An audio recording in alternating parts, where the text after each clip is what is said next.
Bismillahirrahmanirrahim. Assalamualaikum warahmatullahi wabarakatuh. Selamat siang semuanya. Sudah makan siang belum? Yang sudah makan siang, raise hand. Loh, nggak ada yang raise hand. Cuma Sel aja. Sel. Sama sarapan, Pak. Theo sudah ini. Wah, tumben nih Theo sudah sarapan. Biasanya Theo ini nggak pernah sarapan.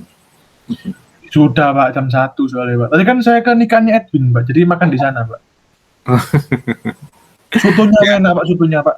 Soto bebek kata Pak.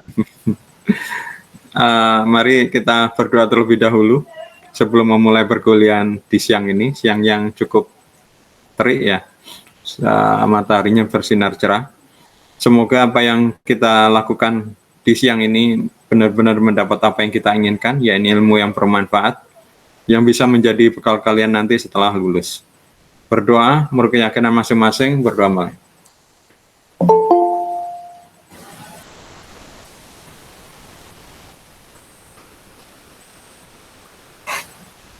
Selesai. Oke, teman-teman, ini adalah pertemuan yang kedua, ya.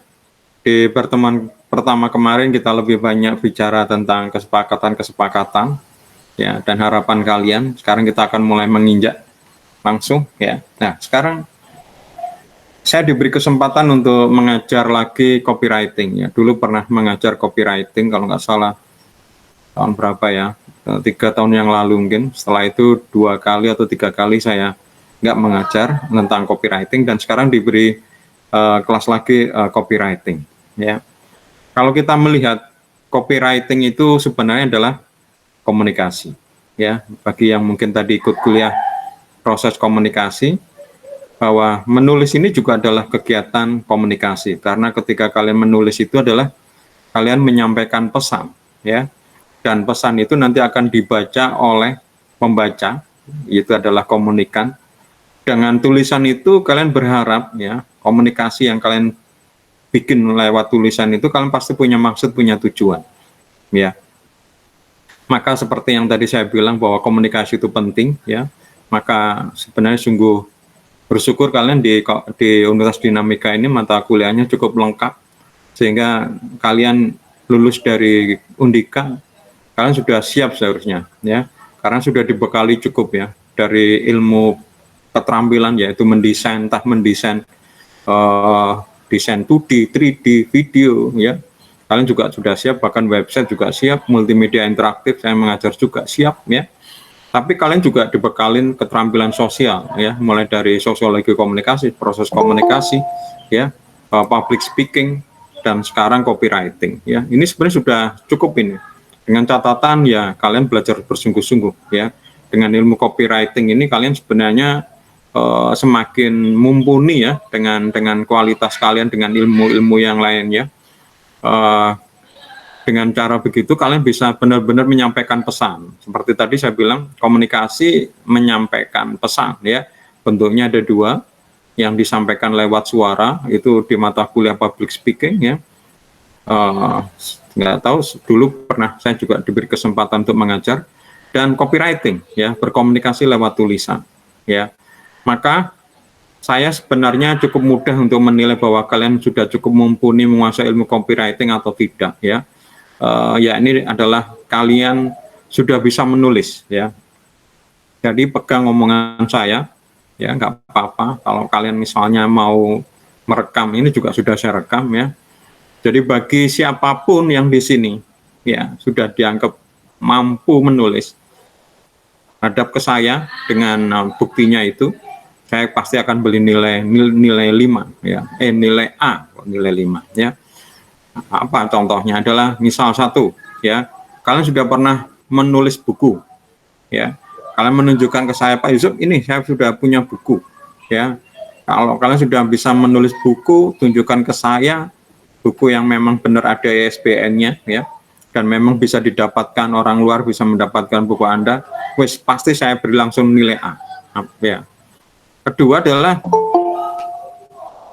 kalian membuat tulisan dan tulisannya dimuat di media cetak yang kredibel, ya. Membuat tulisan dimuat di Jawa Pos, dimuat di Kompas gitu ya. Tunjukkan tulisan kalian itu, Pak Yusuf saya nulis, ya. Saya cek kalau memang tulisan itu memang benar, kalian akan saya beri nilai A, ya. Sedangkan kalau kemudian kalian dimuat di media yang mungkin tidak kredibel kayak Surabaya Post misalnya, kayak Surya, nanti saya cek lagi, ya. Kalau memang dengan nilai kalian UTS macam-macam, ya pasti juga dapat A. Intinya memang mata kuliah ini adalah berlatih atau memiliki kemampuan menulis, ya, ya, ya. Jadi bagi siapa saja kalian yang ikutin mata kuliah ini, kalau memang kalian memang sudah mumpuni dalam menulis, yaitu misalnya sudah menulis buku, membuat tulisan di media cetak, tunjukkan ke saya, apapun tugas kalian, apapun UTS kalian, UAS kalian, saya beri nilai A. Ya, karena kalian sudah mumpuni, ya, sudah luar biasa itu, ya. Jadi ini pertama kalinya mungkin saya akan menjamin mahasiswa saya yang langsung dapat nilai A di depan dengan persyaratan yaitu tadi, karena tujuan copywriting memang adalah pintar menulis, ya. Dan kalau misalnya tulisan kalian sudah jadi buku, berarti sudah melalui jaringan filter dari penerbitnya, udah layak ini tulisannya ini sudah bagus, ya. Berarti itu saya sudah percaya.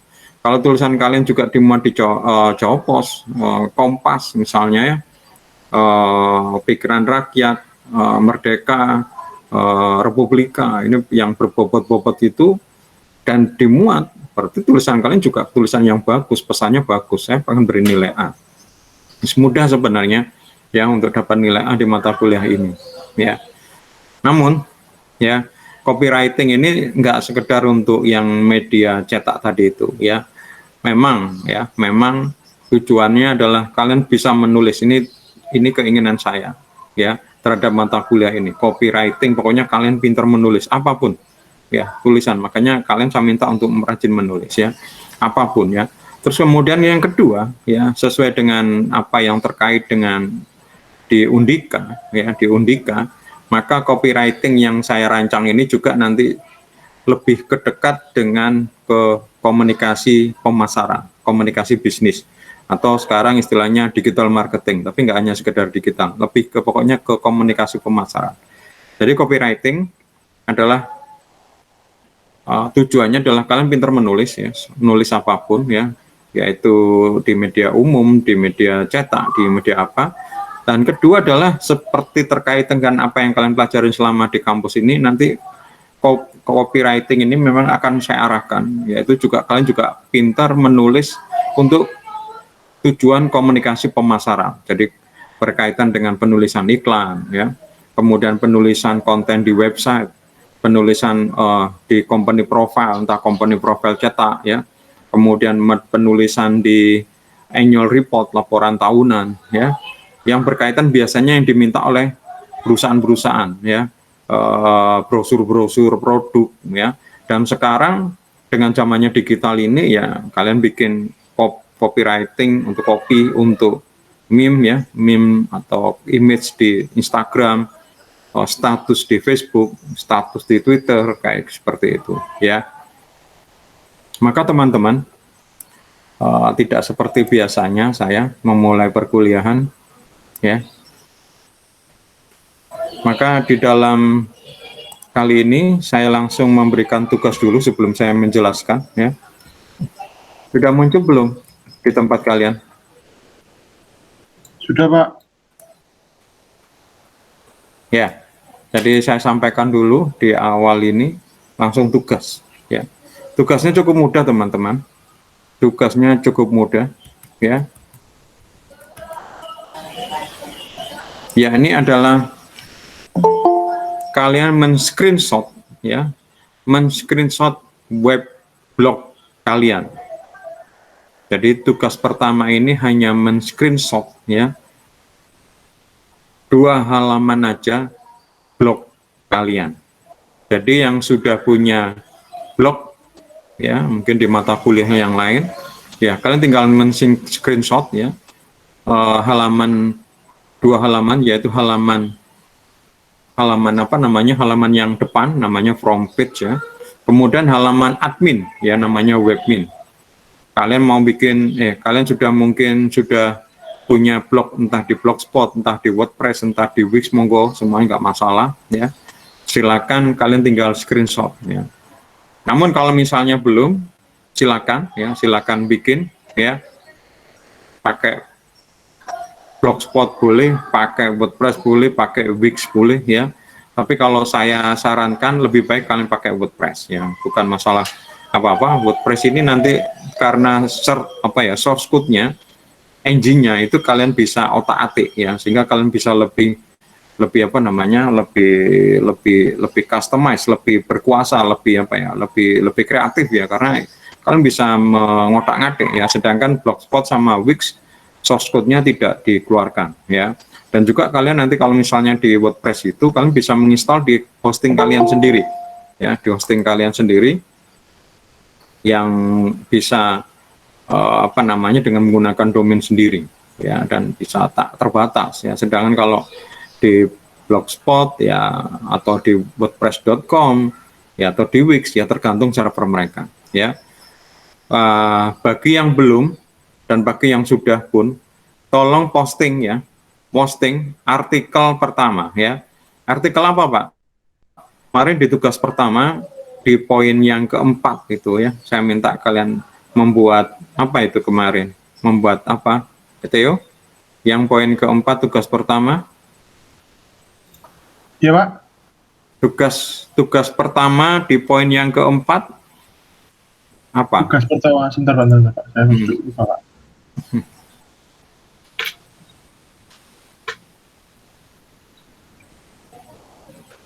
Bentar, Pak, nge-lag, Pak, ini, Pak. Bentar, Pak, sabar, Pak. Bilangnya nge-lag, Pak. Sabar, Pak. Nah, ada yang ingat? Tugas pertama, poin keempat. Ceritakan diri Anda dan kelebihan dan kekurangan Anda. Ya, itu yang saya minta, ya. Jadi yang sudah punya blog dan yang belum pun bikin, posting artikel itu. Berarti kalian nggak perlu bikin lagi sebenarnya, tinggal posting aja, ya. Kemarin di tugas pertama sudah ada. Jadi tulisan pertama kalian yaitu yang di poin 4 itu bisa kalian. Tapi kalau misalnya kalian tidak puas, ingin bikin tulisan yang lebih bagus, monggo. Tapi itu sudah jadi bekal, ya. Menurut saya itu posting aja, ya. Kalau kalian misalnya belum puas, yang bikin lagi, ya posting lagi. Berarti kamu sudah punya 2 tulisan, ya. Itu. Hasil screenshotnya tadi itu insert, ya, di dalam format standar, ada di referensi di Mabrilliant. Setelah itu convert ke PDF, format PDF, kemudian submit ke Mabrilliant. Ya, itu tugas yang pertama. Ada yang mungkin mau ditanyakan di tugas pertama ini?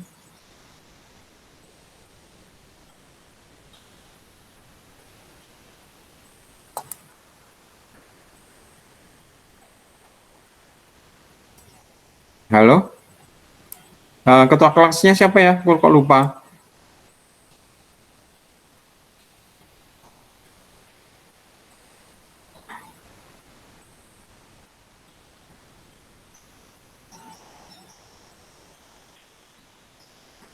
Halo? Dengar suara saya? Kok diam semua? Masuk, Pak. Ini repot memang ngajar siang pas di puncak. Matahari di atas ubun-ubun ini. Saya lagi nyari website saya, Pak. Saya lupa. Ya, ada pertanyaan? Pakai Wix nggak apa-apa kan, Pak, ya? Pakai Wix. Ya, ini kayaknya ketua kelasnya belum hadir ini kayaknya.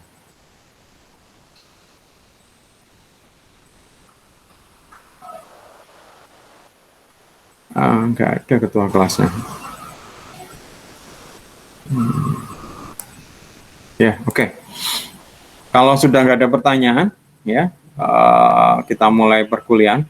Ini memang saya tidak biasanya, ya, saya mulai dengan langsung tugas. Nah, oke, saya ceritakan. Kenapa kok saya minta kalian mengerjakan atau memberitahukan tugas, ya? Karena nanti selama perkuliahan ini, ya, saya jadikan web kalian itu sebagai tempat portofolio kalian selama menulis. Jadi bayangkan kalau misalnya kita ada 14 pertemuan dan setiap pertemuan ada tugas, berarti kalian minimal akan punya ada 14 postingan, ya, ada 14 postingan, ya, dan itu berarti standar ya, maksudnya basic minimal, karena itu adalah merupakan tugas, ya.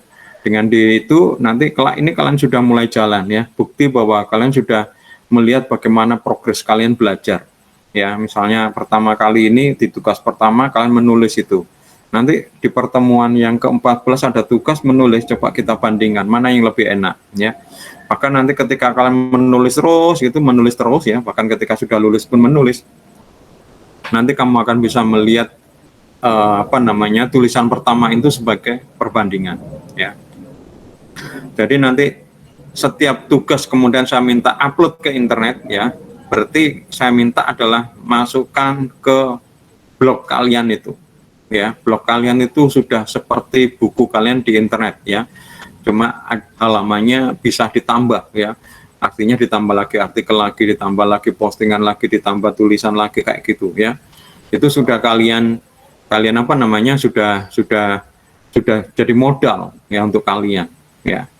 Jadi sudah saya paksa kalian untuk langsung menulis, dan otomatis semua orang sudah bisa membaca tulisan kalian. Beda dengan saya dulu, saya membuat tulisan tidak bisa dibaca banyak orang. Karena apa? Ya kertas, ya. Paling nanti saya tunjukkan ke teman-teman, bilang teman bagus gitu. Tapi sekarang kalian dengan adanya internet kalian bisa nge-share, ya. Nge-share dengan mudah, ya, misalnya nge-share ke papa, mama, nge-share ke kakak, nge-share ke saudara sepupu, ke tetangga, ke teman. Bisa banyak yang ingin baca, apalagi kemudian diindeks sama Google dan kemudian masuk di dalam SEO, ya, masuk SERP SERP, ya, akan luar biasa lagi, ya. Oke, kita akan mulai. Yang kita sekarang hari ini belajar tentang online copywriting. Jadi ini memang saya agak meloncat, ya. Mungkin biasanya di awal pertemuan mungkin pembahasan tentang apa itu copywriting atau apa, enggak, langsung saya ke online copywriting supaya inherent dengan tugas kalian itu, ya. Dan saya memang membutuhkan kalian untuk melakukan dulu, yaitu membuat istilahnya buku tadi, ya, kotak, ya, kotak tulisan kalian, portofolio, ya, itu harus ada dulu, ya, sehingga setelah itu nanti tugas-tugas selanjutnya kalian sudah bisa menyimpan di situ, ya. Setiap tugas nanti istilahnya saya paksa juga untuk diletakkan di situ, karena saya minta nanti screenshot di situ, ya. Karena ini memang sudah bagian dari digital, sudah di online, maka mau tidak mau terpaksa ini saya lompatin dulu langsung belajar online copywriting, ya. Harusnya memang di pertemuan pertama ini mungkin kita akan belajar apa itu copywriting, ya, terus kemudian tujuan copywriting macam-macam. Sebenarnya saya tidak mau kayak gitu karena sebagian sudah pernah saya ajarkan di mata kuliah teori periklanan, ya. Masih ingat, ya, di teori periklanan pernah saya ajarkan tentang copywriting, ya, teori periklanan dan manajemen periklanan, ya. Itu ada satu pertemuan yang saya ajarkan tentang copywriting, ya, khususnya di mata kuliah teori periklanan, ya. Sudah saya ajarkan tentang copywriting. Jadi di sini kita akan mengembangkan, ya, apalagi di zaman digital ini, ya, di mana semuanya harus kita melakukan promosi, karena kalau tidak promosi kalian, produk kalian atau jasa kalian tidak diketahui, dan maka salah satunya itu adalah memanfaatkan website, ya, website itu. Maka di sini kita mulai dari online copywriting, ya, bukan berarti ini nanti selesai, ya, nanti adalah ke copywriting. Ini untuk pemancing aja. Kenapa? Supaya tadi itu, ya, kalau kalian misalnya tidak puas dengan tulisan pertama kalian, tapi saya minta tetap itu dimuat, ya, tetap postingan pertama yang tugas kalian itu, postingan itu adalah postingan yang pertama, ya. Kalau kalian misalnya kemarin mengerjakan nggak sungguh-sungguh asal, ya, postingan pertama itu ya kayak gitu, jangan diganti, supaya kalian bisa jadi referensi perbandingan, begini tulisan pertama saya sampai kemudian berikut-berikutnya seperti apa, ya. Nah, dengan adanya apa yang saya ajarkan online copywriting ini, tulisan yang kedua ini siapa tahu mungkin lebih bagus lagi dari tulisan yang pertama, ya, dengan kaidah-kaidah itu. Tulisan yang pertama di tugas poin 4 itu, tugas pertama poin 4 tetap diposting, ya, tetap diposting. Untuk menulis di online, ya, itu kita ada beberapa perbedaan karena tulisan online ini memiliki ciri khas khusus, ya, ciri khas khusus. Yang pertama adalah tulisan di internet itu clickable, artinya bisa diklik, ya, artinya menjadi link, ya, bisa menuju ke halaman lain. Kemudian tulisan kita bisa di scroll, ya, bisa scrollable, ya, artinya tulisan itu akan memanjang ke bawah, bisa dibaca, ya. Terus kemudian berikutnya, ini yang bahaya ini sebenarnya, terserah dari sisi positif atau negatif, ya, adalah bisa di copyable, ya. Beda dengan misalnya cetak, ya, Pak Yusuf cetak lu bisa di copy juga, ya, pakai fotokopi, ya, terus bisa di scan, ya. Tapi maksudnya copyable ini lebih mudah di copy, ya, tinggal saya Ctrl A atau tinggal saya select pakai mouse gitu, terus kemudian Ctrl C, saya masukkan di Word, muncul. Wah, punya saya nggak bisa Pak Yusuf, saya sudah matikan fitur klik kanan, ya. Kalau atau ya memang beberapa hal kita bisa mematikan itu, tapi sebenarnya kalau secara programming, secara teori, setiap tulisan yang sudah muncul di internet itu nggak mungkin tidak bisa di copy, ya. Saya dengan mudah sebenarnya kalau misalnya kalian menunjukkan, Pak, website saya ini nggak bisa di copy, nggak bisa diklik kanan, saya bisa ngeklik website kalian dengan mudah, karena ya di internet pun juga ada kayak plugin yang bisa mematikan itu, tapi memang tidak semua orang tahu caranya, ya. Jadi nggak bisa di copy, ya, nggak bisa di copy, ya, itu minimal memang mengurangi orang untuk memudah untuk mengopi, ya. Tapi sebenarnya kalau misalnya ada yang mengopi dan itu misalnya niat kalian tulisannya memang untuk kebaikan orang, kemaslahatan orang, ya, kalian seharusnya bersyukur, ya, karena memang tujuan kalian kan tulisannya kan seperti itu, ya. Kecuali kalau memang tujuannya misalnya negatif, tulisan kalian itu dijadikan buku dan dijual tanpa izin kalian, ini berarti sudah dianggap pembajakan sih menurut saya. Terus kemudian berikutnya ini, S-nya kehapus ini. Bisa di search, untuk tulisan cetak nggak bisa di search, ya. Sedangkan kalau tulisan digital bisa di search. Tinggal Ctrl F, masukkan keyword tulisan kita di internet, sudah pasti bisa ketahuan, ya, satu kata apa akan muncul, ya. Next lagi kita sudah tahu tulisan apa yang kita inginkan. Misalnya kata Yusuf gitu di dalam tulisan ada berapa muncul, ya. Kita bisa melihat posisi kata-kata Yusuf itu di mana aja. Sedangkan di dunia cetak, yang kayak misalnya di buku atau di koran, wah ini nggak bisa di search, ya, kalau dibaca kalian, ya, dibaca sampai awal sampai akhir, kemudian ditandai. Itu kalau misalnya cuma tulisan pendek. Kalau buku yang tebel, ya berapa lama kita harus mencarinya. Sedangkan kalau di online, di digital lebih cepat, ya. Nah, perbedaannya, ya, beda dengan ketika orang membaca buku, ya. Orang kalau membaca buku, ya seperti itu. Sedangkan kebiasaan orang membaca di internet, ya, mereka ini sebenarnya bukan membaca sebenarnya. Lihat cewek ini, ya, kayak cewekmu ya Theo, ya. Nah ini kalau baca, amin Pak, amin.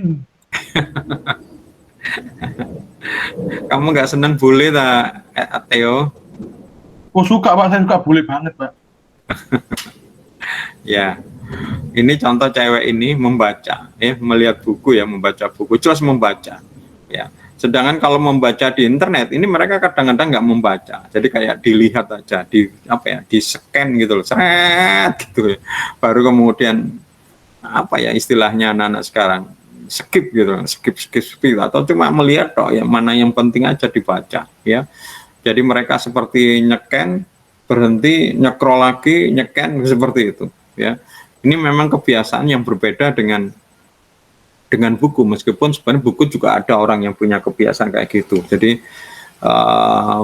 tidak dibaca tapi kayak di scan, ya, bolak-balik ada yang menarik baru dibaca, dibolak-balik lagi menarik dibaca, nggak mulai dari awal sampai akhir, ya.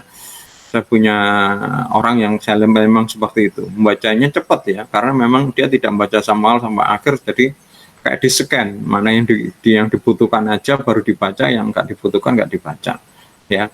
Tapi itu jarang sebenarnya. Tapi kalau di online hampir ya.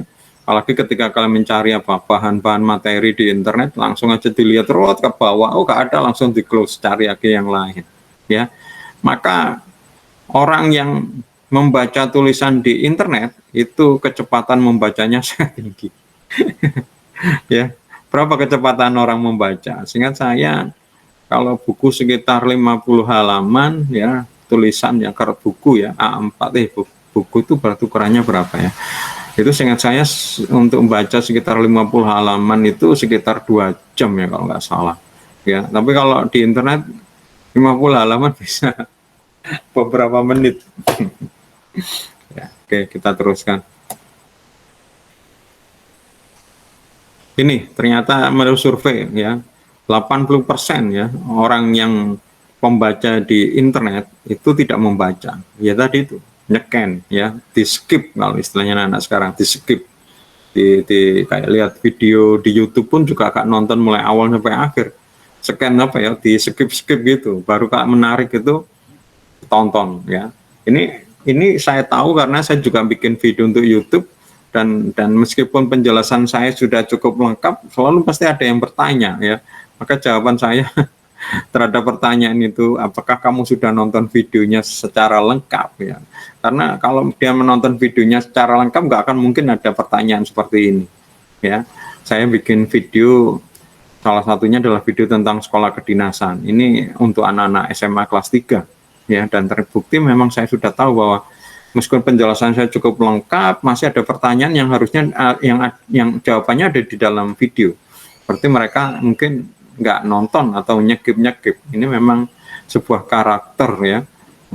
Padahal sudah ada di situ, nggak, kalau misalnya dia melihatnya mulai awal sampai akhir dengan seksama, nggak mungkin ada pertanyaan itu. Tapi kenyataannya ada pertanyaan itu. Berarti dia cuma mungkin nonton sebentar langsung tanya gitu ya. Ya jawaban saya sama. Silakan tonton videonya sampai tuntas, penjelasannya cukup lengkap di sana ya. Mereka nyeken atau nyekim ya, nyeken ya dicopet gitu atau nyekim, melompat-lompat gitu ya. Dan hanya 16% ya, 16% yang mereka membaca ya, membaca kata demi kata. Hanya 16%, sedikit banget loh ya. Berarti nggak sampai, berarti lebih dari 80% ya, yang tadi itu yang tidak membaca. Ini katanya si Nicholas Carr ya. Sekali dulu saya pernah sebagai scuba diver ya. Tapi sekarang saya seperti scuba diver di dalam lautan apa namanya, lautan kata-kata. Jadi saya tinggal kayak scuba gitu, nggak berselancar gitu ya. Belancar itu copot ya, seperti orang di atas jet ski gitu. Digital media doesn't have the same physical constraint as traditional media.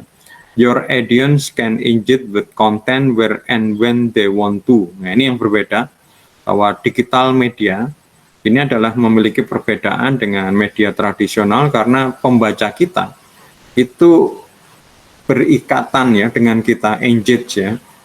Ada terjemahnya engage itu bertunangan ya, tapi mungkin lebih tepatan ini berikatan ya, memiliki keterkaitan dengan kita, ketertarikan dengan kita, yaitu dengan konten di mana dan kapan mereka inginkan ya. Ada tujuan ya, ada 4 tujuan pembuatan kopi online ya. Ini mungkin bisa dicatat ya. Ada 4 tujuan online kopi ya. Ini yang makanya ini sebenarnya materi ini agak belakang ya. Kita akan belajar mungkin dari kopi media biasa, media tradisional. Kalau salah dulu namanya media konvensional, baru kemudian media online. Tapi ini sementara seperti ini supaya nanti sesuai dengan tugas kalian. Yaitu adalah yang pertama adalah memberikan informasi. Ini sebenarnya nyaris sama dengan tujuan komunikasi yang tadi sudah saya jelaskan di kelas proses komunikasi ya. Karena memang menulis itu juga proses komunikasi, cuma bentuknya adalah tulisan ya, atau dalam bahasa teknis itu melalui simbol ya. Tulisan itu adalah simbol, karena tidak semua tulisan seperti yang kita ada seperti ini ya.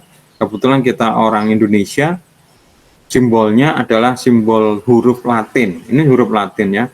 Ada berapa abjad itu? 27 abjad A sampai Z ya. Dan semua kata khususnya di dalam bahasa Indonesia bisa terwakilkan di dalam huruf-huruf Latin ya. Tapi kita juga punya sebenarnya huruf sendiri ya, huruf Hanacaraka itu untuk bahasa apa namanya? bahasa Jawa halus ya.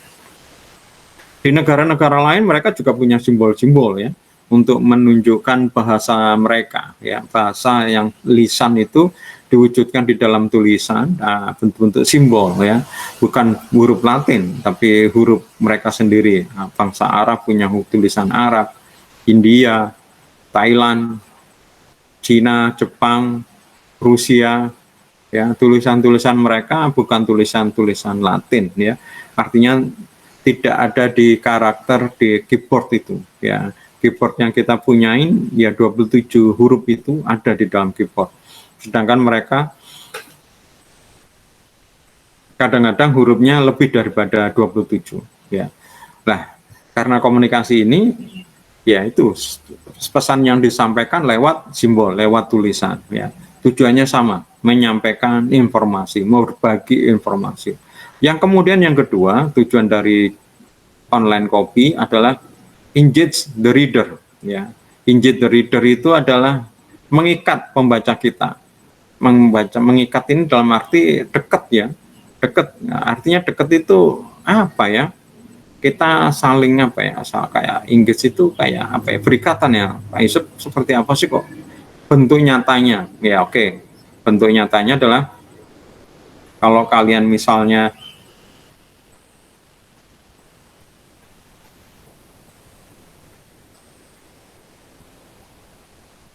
sebentar.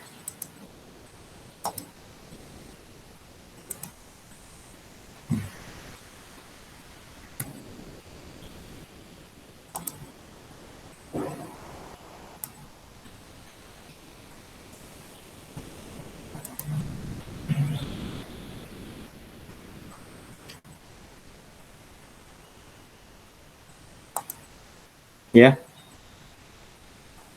Bentuknya misalnya adalah ketika kalian membuat tulisan di internet ya, ketika kalian membuat tulisan di internet ya, tulisan kalian bisa di like, itu engage itu ya. Ada kedekatan, keterikatan ya, engage ya. Tulisan kalian bisa di like. Sedangkan tulisan dicetak di media konvensional nggak bisa di like. Aku seneng tulisan ini, gak ada buktinya ya. Berapa banyak yang menyukai tulisan itu juga nggak tahu. Beda dengan kalau tulisan kita di internet misalnya, kita nulis di blog kita misalnya, ya itu ada ikon di bawahnya gambar jempol ya, diklik. Atau mungkin di sosial media kayak di Facebook atau mungkin di Instagram. Kalau Instagram simbolnya hati kalau nggak salah, kalau disenengi gambarnya hati. Sedangkan kalau di Facebook apa yang like itu ya gambarnya hati juga ya, mungkin yang saya lupa ya. Artinya seperti itu ya, bisa di like, kemudian bisa di komen, bisa di share. Ini adalah bentuk engage, ya. Bentuk engage dengan pembaca. Ya. Kemudian berikutnya adalah membangun kepercayaan. Tulisan di online ya, itu adalah bisa membangun kepercayaan. Nah, makanya kenapa kok saya utamakan di awal ini ya, karena bila kalian misalnya sekarang mulai apa ya, mulai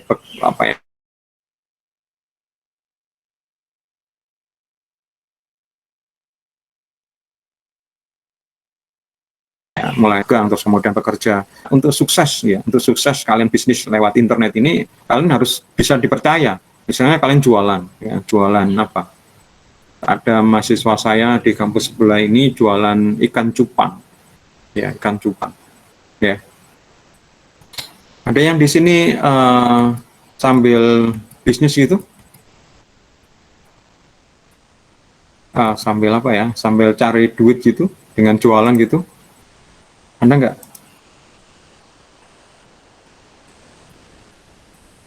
Adakah?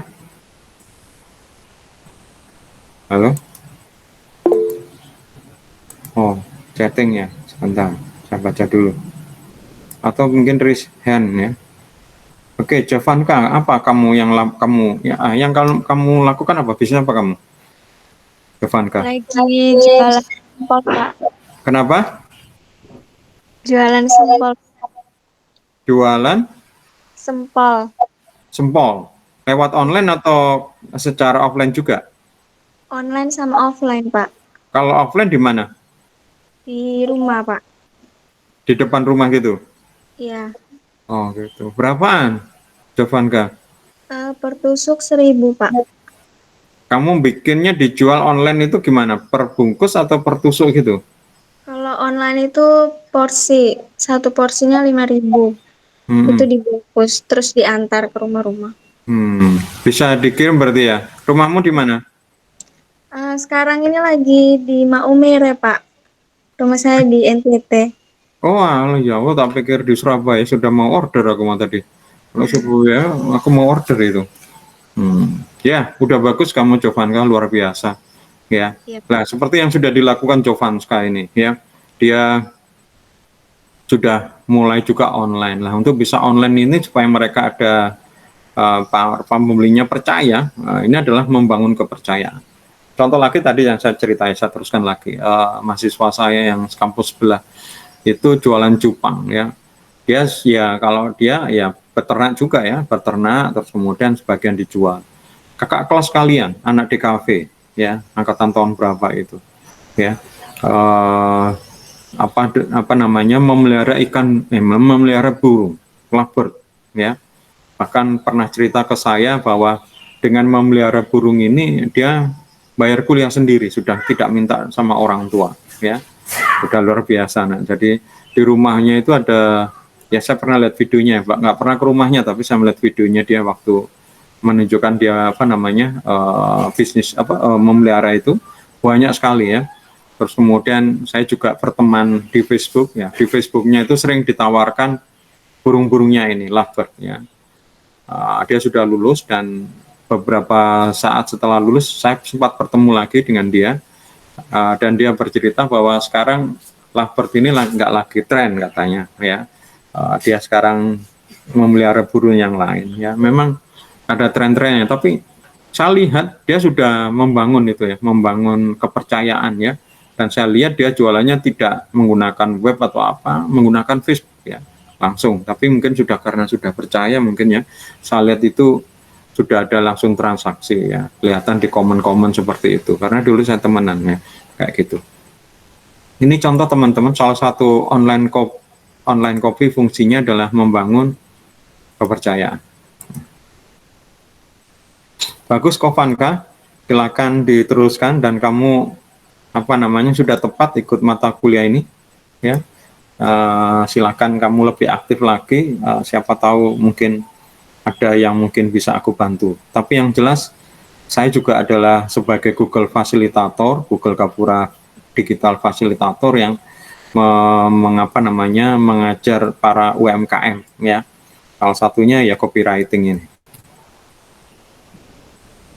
Oke, kita lanjutkan.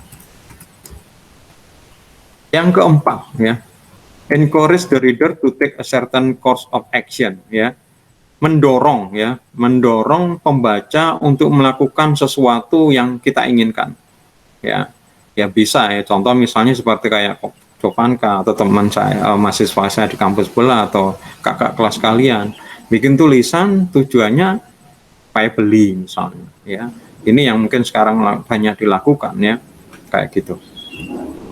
Nah, sekarang kita lihat detailnya, share information ya. Ketika share information ini, please jangan melakukan plagiat. Ya, jangan melakukan plagiat ya. Kalian memang bisa seperti saya bilang tadi, tulisan di internet itu bisa copyable ya. Kalian search di Google terus kemudian kalian copy, masukkan di dalam web kalian. Ya, itu bisa. Ya. Tapi please jangan ya. Karena kalau kemudian kalian melakukan plagiat seperti itu, website kalian yang mengalami kerugian. Karena kalau ketahuan sama Google, tulisan kalian dianggap plagiat dan kemudian website kalian tidak direkomendasikan lagi sama Google. Jadi misalnya ketika ada seorang mencari dan website kalian sebenarnya sama atau ada keyword itu, tapi nggak muncul karena sama Google dikeluarkan karena tulisan kita kebanyakan adalah plagiat. Ya, mungkin kalian tidak sampai masuk penjara ya, tapi ya itu tadi kerugiannya ya kalian melakukan plagiat seperti itu. Jadi jangan melakukan copy paste ya. No copy on product page ya. Writing content on its product page help you express what your product does and build trust with consumers. Duplicate copy, don't just use manufacturer's copy. This creates inconsistency across the site and is a lost opportunity. Ya, selain kalian tidak boleh apa namanya copy paste dari tulisan lain pun, meskipun kalian dapat izin sekalipun, ya, dan tulisan itu sudah ada di internet, please juga jangan ya. Jadi kalau namanya plagiat itu kan nyontoh dan tanpa izin ya. Dengan izin pun itu pun juga nggak boleh ya.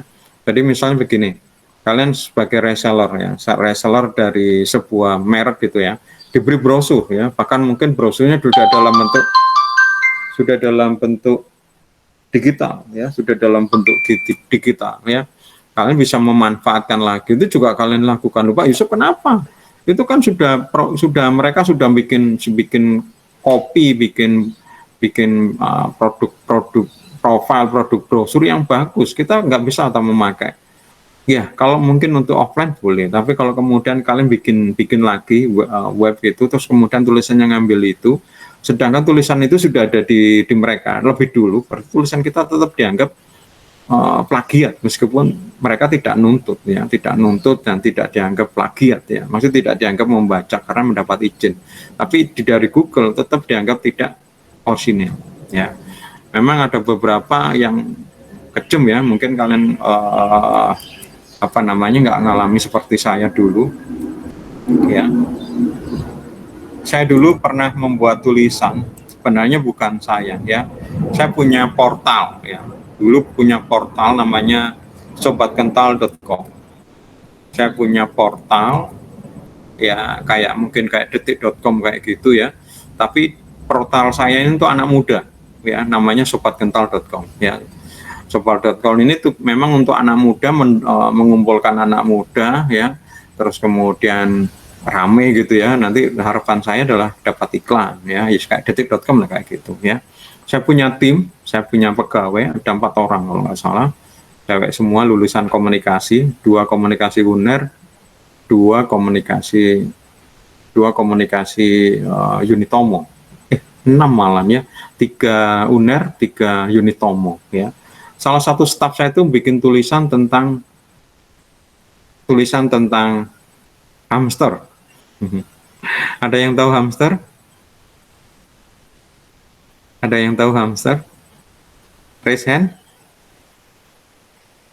Iya, Theo, kayak apa hamster? Yang kayak burung itu kan, Pak? Bukan. Kayak tikus itu kan, Pak? Hah? Yang kayak tikus. Ah, betul sekali ya. Hamster itu kayak gabungan antara tikus dengan kelinci kayak nggak salah ya. Tidak sebesar kelinci, tapi lebih besar pada tikus ya.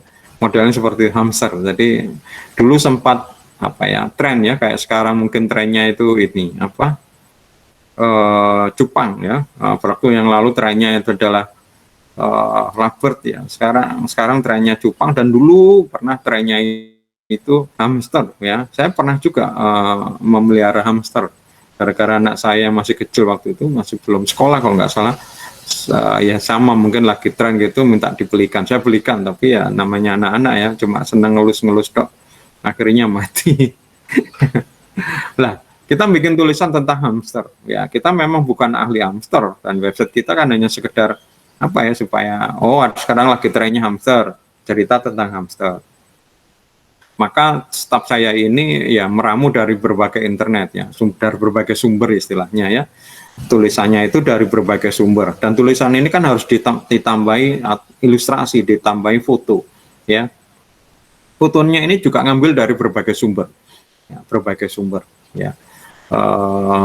kalau nggak salah ada 6 foto ya. Terus kemudian dia juga bikin tulisan bagus, diantara itu diberi foto-foto ya untuk pelengkap sebagai ilustrasi. Setelah itu posting ya. Saya tidak tahu berapa persisnya ya, karena Saya kadang-kadang ya tidak memantau pekerjaan mereka. Saya cuma mentargetkan kamu sehari harus menulis tulisan sebanyak ini. Ya, oke. Suatu ketika karena saya sebagai adminnya website itu ya, yang administrator ya, saya dapat email ya, email dari Inggris ya.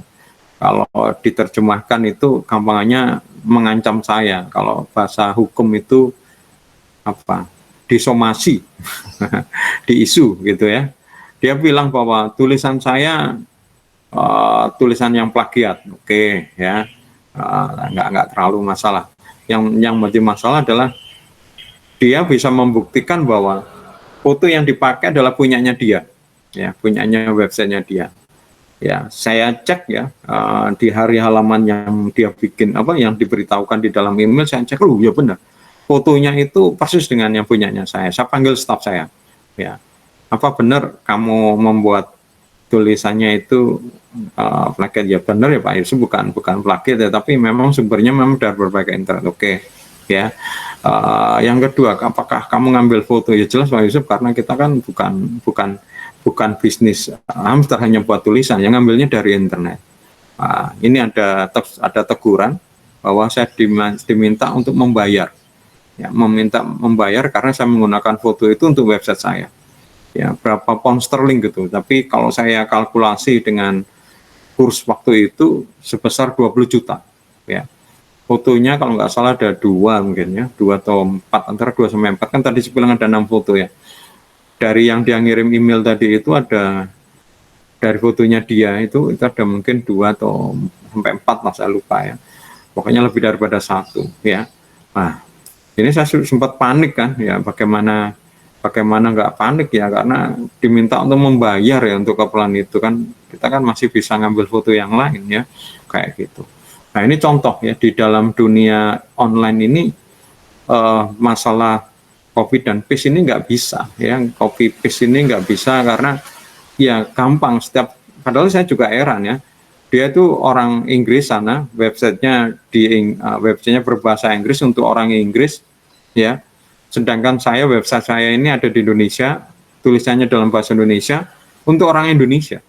Ya pikiran kita orang Inggris pasti nggak baca tulisan di dalam portal kita. Kenyataannya dengan adanya search engine, kita bisa melihat tulisan kita itu sekarang dipakai siapa, itu juga langsung tahu dengan mudah. Foto kita dipakai sama orang lain juga begitu mudah bisa dicarikan. Ya, nah ini juga berbahaya ya, masalah hak cipta ini.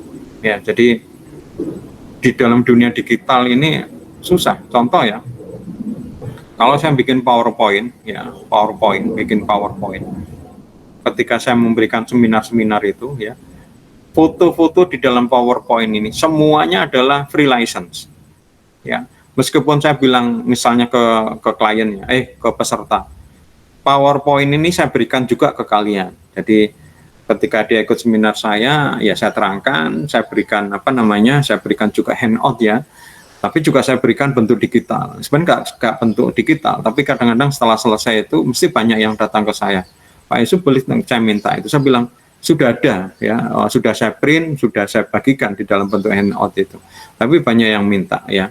Nah, ketika ada seperti itu, seringkali saya berikan, memang saya langsung saya bagikan, yang berminat aja datang ke saya berikan.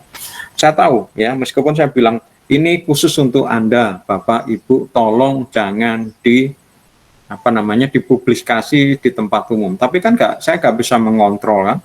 Nah kalau kemudian misalnya saya menggunakan foto-foto yang license yang seperti yang tadi saya untuk portal saya, cepat itu dipegang sama dia PowerPoint-nya, tapi nanti mungkin aja sampai itu. Makanya sejak awal dulu ketika saya jadi trainer dan membuat PowerPoint, gambar-gambar itu gambar-gambar free license ya, seperti yang PowerPoint yang saya bikin ini ya, yang saya bikin seperti ini juga foto-fotonya ini juga free license ya, free license. Jadi saya nggak khawatir ya. Karena memang ya kalau sudah di dunia digital, sudah di-share ya, saya nggak bisa membatasin ya. Ada orang yang kemudian ini kayaknya bagus nih punyanya Mbak Yusuf, di-share. Kemudian ada peserta seminar yang ditanyain sama bosnya, gimana kemarin seminarnya Pak Yusuf, bagus, boleh lihat nggak PowerPoint-nya gitu. Jangan Pak, katanya Pak Yusuf, loh kan saya tak bayar uangnya kantor gitu, bukan untuk kamu toh lo ya. Nah ini nggak bisa mengkontrol, daripada gitu ya fotonya adalah sifatnya adalah free license ya. Jadi teman-teman, ini masalah sangat-sangat penting sekali ya di dunia akademik, apalagi ya di dunia akademik memang akan susah ya, karena untuk meskipun sekarang kalau yang saya tahu itu di beberapa kampus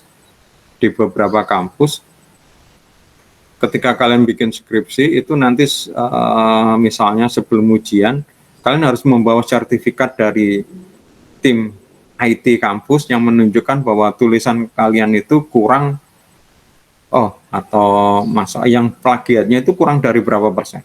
Kalian melakukan seperti itu enggak ya di Undika? Iya Pak, buat proposal TA biasanya itu Pak. Bukan. Jadi TA-mu sudah jadi, ya, kamu maju ya. Saya lupa ini tahapannya setelah ujian atau sebelum ujian, ya. Seingat saya mungkin sebelum ujian ya. Itu kamu sebelum ujian, salah satu syarat kamu untuk maju ujian TA itu skripsi ya, istilahnya kalau umum itu, kamu harus minta ke bagian IT, ya. Terus kemudian keluar sertifikat bahwa TA-mu, skripsimu itu tidak plagiat. Ya, kalaupun misalnya ada plagiat itu maksimal berapa? Misalnya cuma 20%, ya.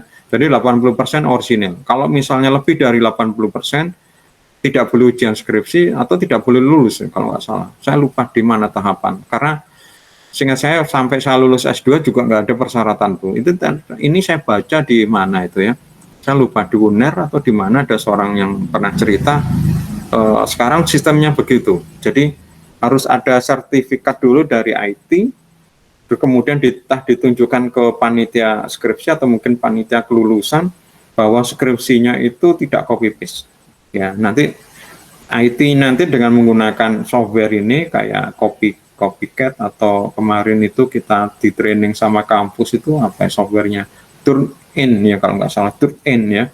Itu tinggal dimasukkan langsung ketahuan gitu berapa persen tuh misalnya langsung ketahuan, bahkan detailnya alinea pertama ini punyanya website siapa, alinea kedua punyanya website siapa, alinea ketiga punya siapa, langsung ketahuan. Kalau saya cek ternyata memang benar ya, benar memang. Nah, sebenarnya juga tugas ini pun di My Brilliant ini juga ada fitur itu yang ngecek, cuma kelamaan kalau saya harus ngecek lagi ya.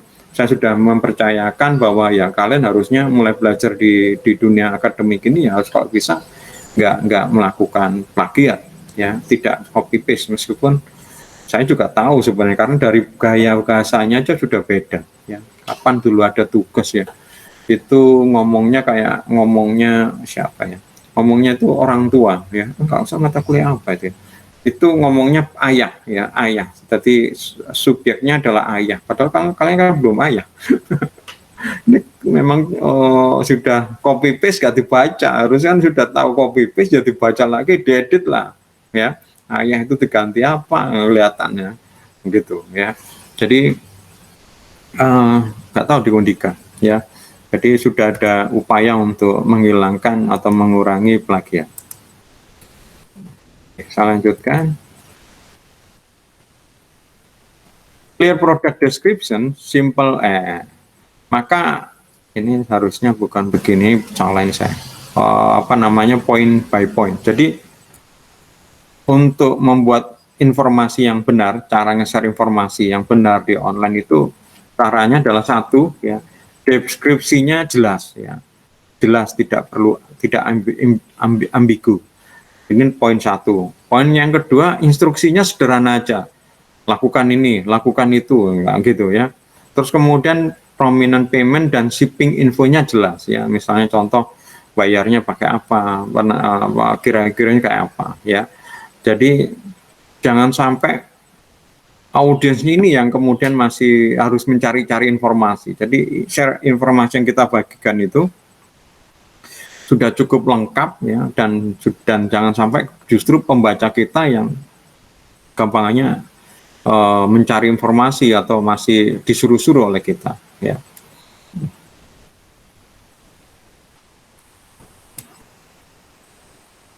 Nah, kemudian di internet, yang poin yang kedua, ini tadi poin yang pertama ya, share information ya. Masih kaitan share information adalah untuk membuat tulisan secara visual, gunakan indent. Ya, indent itu menjorok ke dalam ya, menggunakan subjudul atau menggunakan poin ya, poin yang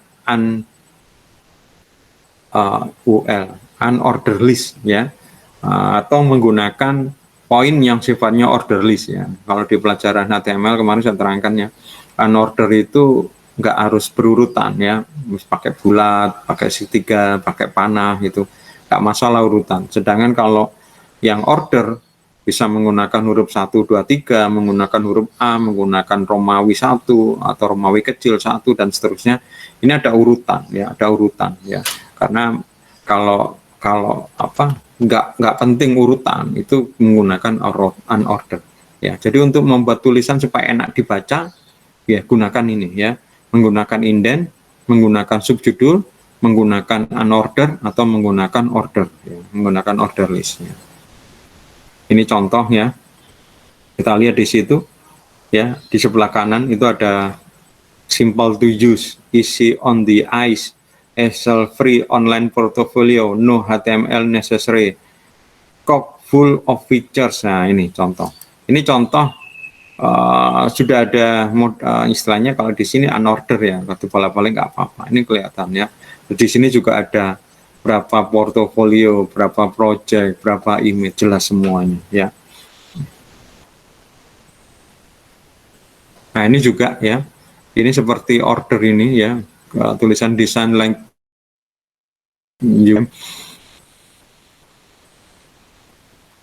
ya, terus kini home try on 5 hari, 5 pasang, 100% gratis ya. Ini juga contoh ya, yang unorder ya, pakai panah ya. Ini bahasa apa ini ya. Dengan menggunakan unorder ini ya, ternyata ada peningkatan sebesar 16% ya. Ada menurut survei meningkat sebanyak 16%. Kemudian yang kedua, jadi yang pertama tadi tujuan untuk copy online itu adalah share information. Yang kedua adalah engage the reader, yang tadi sudah sebagian saya jelaskan ya. Jadi membuat tertarik, membuat keterikatan dengan pembaca kita. Bentuknya apa? Waalaikumsalam. Ya, bentuknya adalah memberi like ya, memberikan komen ya, terus kemudian bisa nge-share. Ini adalah ya, online copy ya, should address consumers as participant. Jadi beda dengan kalau media konvensional, media online, media digital. Itu kalau kita menulis, bayangkan yang membaca ini bukan seorang konsumen, tetapi seorang partner ya, seorang partisipan ya.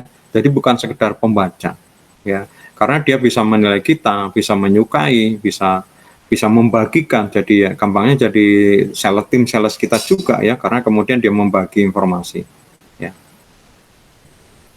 Nah ini contoh ya.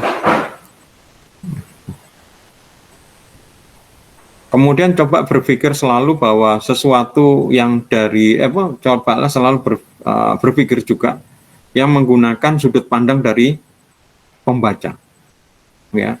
Dengan kita sudut pandang pembaca, saya juga begitu ya. Contoh misalnya untuk bikin PowerPoint ya, kalau saya merasa karena saya yang bikin ya, karena saya bikin, saya melihatnya dari komputer ya, jelas ya. Tapi saya bayangkan kalau itu dipancarkan di proyektor, di di screen, itu anak yang paling belakang, orang yang belakang, pendengar yang belakang bisa tuh lihat tulisan saya enggak?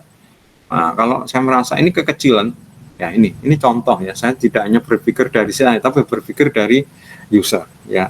Biasanya kalau saya bikin PowerPoint itu nggak boleh ada tulisannya, kalau bisa di atas 20 poin ya. Kalau di bawah 20 poin kekecilan ya. Karena dulu saya pernah juga ngajar di Setikom juga masalah public speaking. Salah satunya yang saya ajarkan di public speaking adalah membuat PowerPoint ya. Nah, PowerPoint itu bukan copy paste ya. Ini saya lihatin teman-teman kayak gitu. Jadi misalnya kalau tugas tugas kuliah gitu, kalian bikin tugas ya, terus kemudian kalian bikin presentasinya. Kebanyakan presentasinya hanya dari tugas itu di copy paste ya. Dan kemudian yang terjadi apa ketika presentasi? Mereka membaca semuanya dari depan sampai belakang. Nah, kalau gitu buat apa PowerPoint ya? Sudah ada di tugasnya itu. Jadi PowerPoint itu hanya apa ya? Yang poin-poinnya aja, yang singkat-singkatnya. Sebagian besar itu ada di kepala kita, ya. Kepala kita atau sudah dijabarkan di dalam handout itu tadi. Di PowerPoint itu hanya orang cuma diberi poin-poin, namanya aja PowerPoint. Ya, penjelasan di kita. Lah kalau penjelasan semuanya di PowerPoint, mereka membaca, kita menjelaskan, mereka kemudian tidak menghiraukan kita karena kemudian mereka membaca semuanya dari PowerPoint dan mereka mungkin membaca sampai ke bawah padahal kita baru tengah-tengah seperti itu. Oh ya, teman-teman, saya lupa ini. Ketua kelasnya sudah hadir belum? Sudah, Pak. Siapa ketua kelasnya? Imam. Kamu tadi kok gak ketemu, Imam? Gak muncul kamu? Barusan join dah? Tadi salah link, Pak.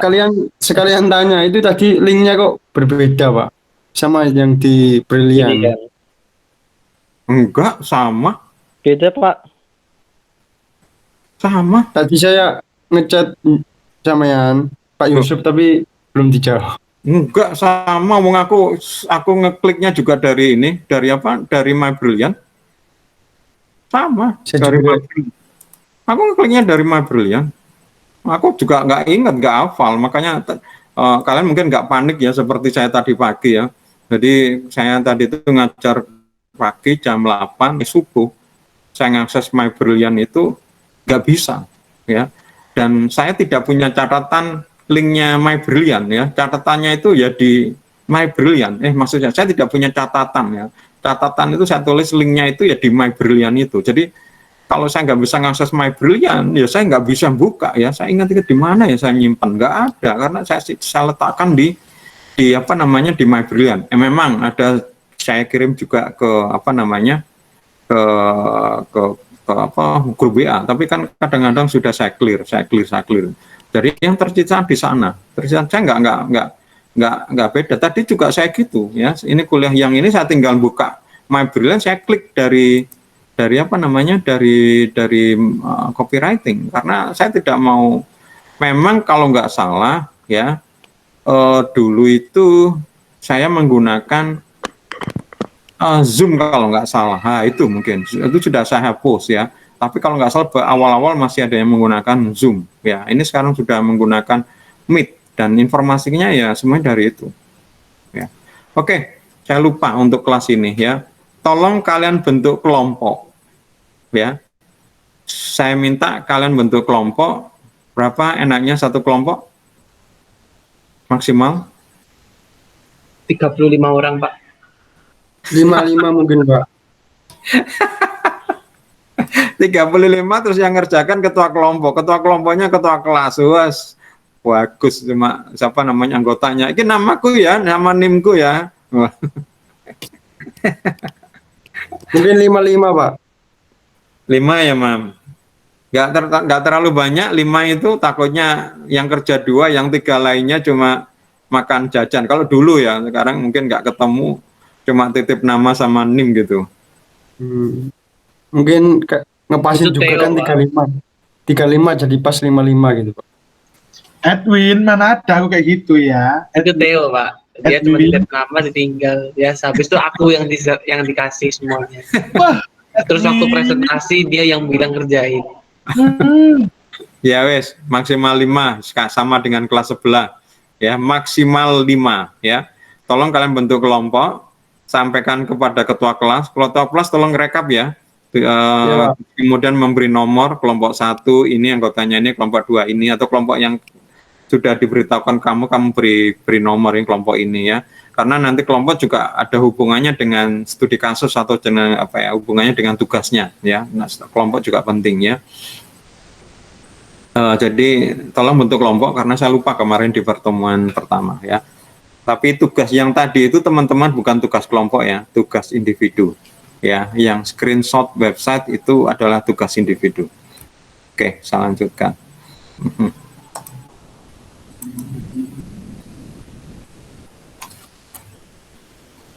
Nah, Kemudian berikutnya adalah ketika share information adalah berguna ya, bermanfaat ya. Kalau kemudian lebih banyak bermanfaatnya untuk kita, Pak Yusuf katanya Pak Yusuf kita bisa manfaat internet itu jualan. Iya sih, cuma kalau kamu isinya cuma jualan tok tanpa memberi manfaat ya melanggar. Cuma kalau sekali dua kali oke. Tapi kalau nggak ada manfaat dia ya mungkin kalau jengkelnya mungkin blokir ya, atau mungkin kalau sosial media unfriend kayak gitu kan rugi kan ya, atau mungkin di dalam apa di grup WA itu mungkin ya kalau dia memang nggak bisa diperingatkan yang anggota yang lain mungkin left, atau kalau kemudian adminnya berang gitu kamu yang dikeluarkan. Jadi kalau saya sih kalau memang supaya tetap ada jualan itu informasinya dicampur dengan informasi yang bermanfaat. Jadi nggak hanya melulu jual-jual ini gitu loh. Contoh misalnya begini, Jovanka tadi itu jualan sempol misalnya. Mungkin buat tulisan yang bermanfaat sedikit misalnya, bagaimana melihat ayam yang sehat sama ayam yang tidak sehat. Sempolnya kan bahannya ada ayamnya juga kan ya Jovanka ya. Nah itu. Saya pakai tahu, Pak. Oh, sempol pakai tahu? Ada tuh sempol pakai tahu. Ya, dicampur sama ayam juga, Pak. Nah, kayak gitu, betul. Seingat saya kan sempol itu kanji sama ayam kalau nggak salah dibuat seperti sate terus digoreng gitu kan. Nah, ya. Karena saya di kulkas biasanya nyetok gitu ya.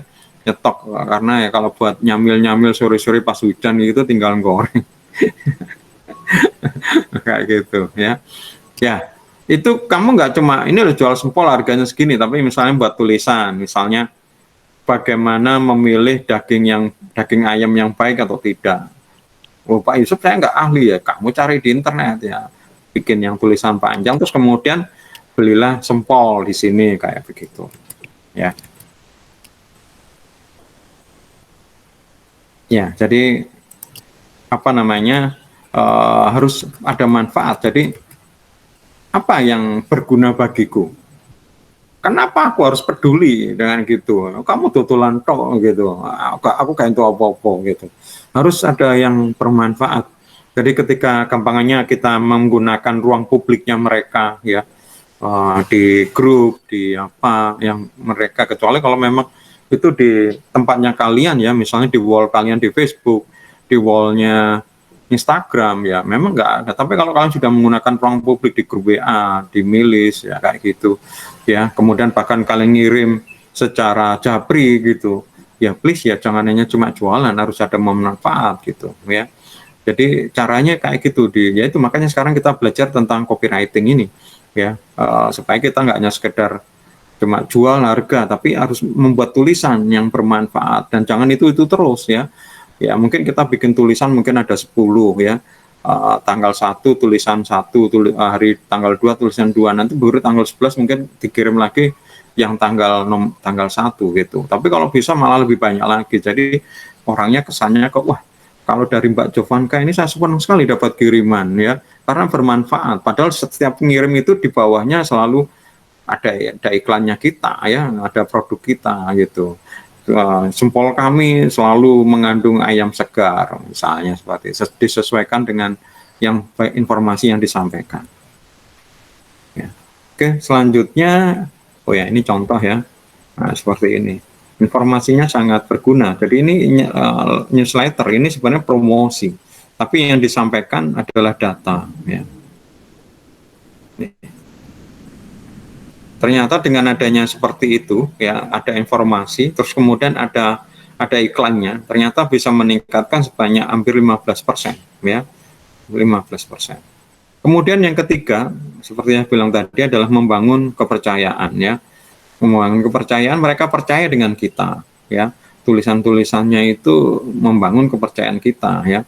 Makanya di sini jangan berbohong ya, karena reputasinya itu ada jadi taruhan. Sekali berbohong, reputasi kita jatuh, dan kemudian kita nggak dipercayai. Ya, ini sebenarnya tidak hanya berkaitan di dunia online sih, hampir semuanya butuh yang namanya downline ini ya. Sekali ada pepatah dulu waktu kita SD ya, sekali lancung ke ujian, tidak dipercaya seumur hidup ya. Kemudian berikutnya adalah menghindarkan kata-kata yang berlebihan, ya, superlatif, ya, yang paling keren, yang paling beken, yang paling hebat, nomor satu, kecap nomor satu, ya. Tuh, gimana Pak caranya? Boleh, ya. Kalau di dalam dunia iklan boleh kamu menggunakan itu, tapi ada datanya, ada faktanya. Misalnya contoh, ya. Tulisan saya paling banyak dibaca loh, misalnya. Berdasarkan apa? Misalnya itu gini, buku saya paling banyak dibaca. Apa berdasarkan apa? Ini berdasarkan dari penjualan Gramedia di tahun ini bahwa buku saya laku nomor 1 atau nomor 2 paling laku di bulan ini. Ya, kayak gitu, ya. Harus ada data. Ya, tapi kalau nggak ada data, hanya sekedar klaim, itu orang-orang apa ya istilahnya, jengah gitu ya, apa yang jengkel lah dalam tanda petik. Iki ngaku-ngaku toh. Tapi kalau ngaku ada buktinya nggak apa-apa gitu. Misalnya contoh, ini adalah bumbu pecel paling enak se-Sidoarjo gitu. Wah, temen toh, wah langsung enak lah. Aku ngomong berdasarkan lomba di sini ya. Aku dulu pernah jualan bumbu pecel ya, tahu ya bumbu pecel ya. Sambal pecel itu loh, yang kalau kita beli pecel terus diberi sambal kacang itu kayak kesenangannya Edwin itu di Madiun kan, pecel kan. Nah, itu saya bikin dan memang waktu itu Sidoarjo adakan lomba kayak itu ya, dan kita juara ya. Itu saya gunakan bumbu sambal pecel paling enak se-Sidoarjo. Terus saya tunjukkan ada sertifikatnya, juara keberapa, gak salah saya ya. Yang sudah berhasil melakukan itu adalah Esteller ya, Esteller 77 ya. Itu kalau nggak kalian melihat itu ada tulisannya Esteller 77 juara Indonesia. Ya, itu kapan, itu tahun berapa, itu memang ada lomba Esteller ya, dia juara. Dan itu jadikan apa tagline ya, Esteller 77 juara Indonesia. Ya, meskipun gak ada lomba lagi, tapi dia ngomong iya juara, dan kita nggak bisa membantah, memang ada. Ya, ada dulu pernah seperti itu, nggak apa-apa ya. Boleh superlatif asal ada fakta, ada fakta. Tapi kalau cuma hanya ngeklaim, ya orang-orang ya jengkel ya. Berikutnya, nah, sekarang jualan yang hard sell itu sudah susah ya. Berikutnya adalah encourage the user to take action ya, mendorong user untuk melakukan sesuatu. Ya, caranya apa? Dengan membuat tulisan kecil ya. Tulisan kecil itu biasanya kayak ada bintang gitu ya, ada bintang ya. Nah, bintang ini adalah menjelaskan ya, menjelaskan lebih detail lagi. Tapi maksudnya di situ itu adalah penjelasan lebih detail ya, bukan buat alasan ya, misalnya bintang tapi kemudian kita baca bintangnya apa, ternyata S dan K berlaku sesuai ketentuan syarat dan ketentuan berlaku. Ini kan repot ini, karena nggak tahu, nggak jelas ini syarat dan ketentuan berlakunya seperti apa. Maksudnya ada data lagi kalau dimasukkan di dalam kopi kita yang utuh itu kayaknya mengganggu. Jadi bisa dipisah kemudian diberi kode ya untuk penjelasan lebihnya. Ya, jadi those little words and phrases that enhance the user experience, add personality, and most importantly, have the ability to reduce friction and get people to take action. Ya, ini yang penjelasan kopi-kopi yang sifatnya kalau dimasukkan di situ kurang pas ya, mungkin karena tadi itu menunjukkan seperti kayak terlalu personal gitu atau apa. Tapi bukan sekedar untuk mengelabui bahwa ini merupakan syarat dan berlaku, syarat dan ketentuan berlaku. Ya, ini contoh. Ya, di sini ada kata-kata no additional cost ya. Ketika kita jualan, ditambahin di situ ada tulisan there will be no additional cost. Ini yang saya bilang tadi bintang ya. Nah, itu total, tapi ada dalam kurung there will nih, artinya biaya itu sudah apa adanya, nggak ada tambahan lagi ya. Tulisan seperti ini yang dinamakan sebagai mikrokopi ini adalah membuat membuat masyarakat itu percaya, karena nggak ada sesuatu yang di hidden ya, nggak ada lagi nanti ada biaya administrasi, ada biaya bungkus ini, karena saya lihat itu sekarang kayak gitu ya. Jadi ketika kita beli online ternyata ada biaya lagi, biaya packaging, padahal nggak diceritakan itu, yang ada ongkos kirim, oke. Tapi ketika sudah mau bayar, ternyata ada tambahan lagi, ya. Jadi ada biaya ongkos kirim, ada biaya packaging. Ini tidak ada, ini di awal-awal tadi itu nggak dijelaskan. Oke, ongkos kirim kita paham, packaging ini loh. Ini sekarang saya lihat beberapa merchant marketplace ini juga ada ya. Ini yang kadang-kadang yang akan membuat apa ya, orang-orang menggagalkan transaksinya ya. Menurut survei ada sekitar 12% orang yang kemudian menggagalkan transaksinya karena nggak jelas informasi yang disampaikan ya. Jadi harus benar-benar clear ya, nggak ada lagi. Nah, dengan kata-kata seperti ini yang ada bintang itu ya penjelasannya, itu orang semakin yakin ya. Jadi biaya 69 ini ya nggak ada lagi, nggak ada tambahan lagi nanti. Ya. Kemudian berikutnya harus tulisan tadi mengarah mengerucut ya. Tulisan kita kalau memang tulisan kita memang berkaitan dengan bisnis, misalnya nggak berkaitan dengan bisnis pun, ketika kalian memiliki sebuah tujuan, nanti mengerucut sampai kemudian ada istilah namanya CTA. CTA itu adalah call to action ya. Call to action ini adalah sebuah kata kalau di dalam dunia iklan yaitu yang sampai action ya. Masih ingat model proses komunikasi periklanan?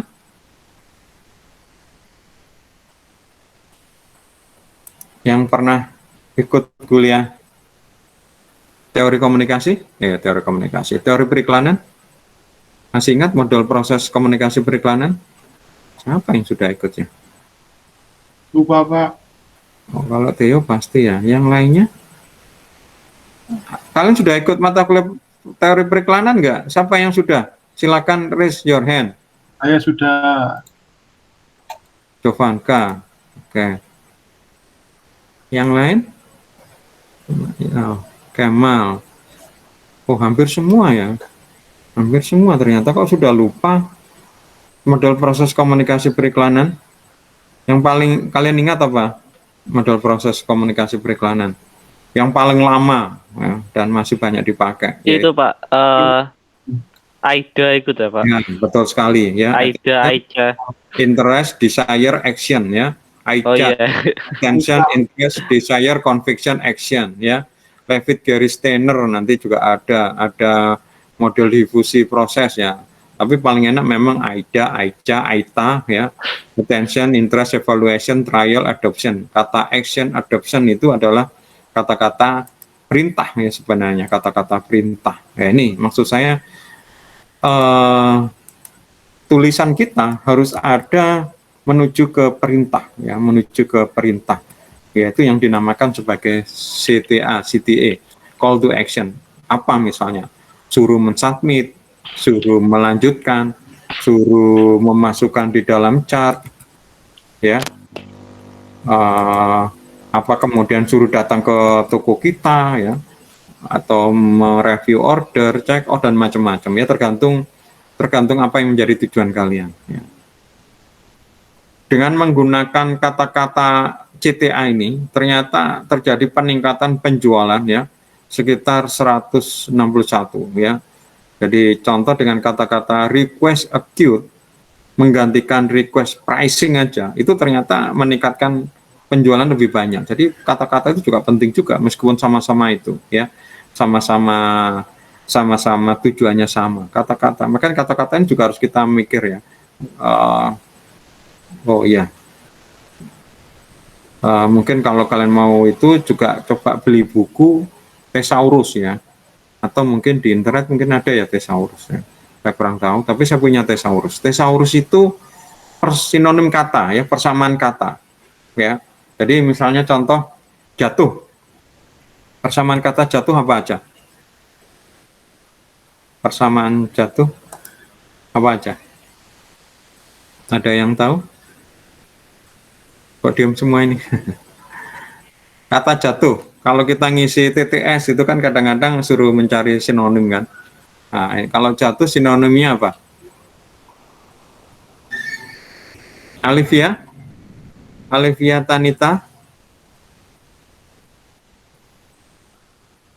Dengar suara saya, Alivia? Dengar, Pak. Kamu tahu nggak persamaan dari jatuh? Kata-kata persamaan kata, sinonim.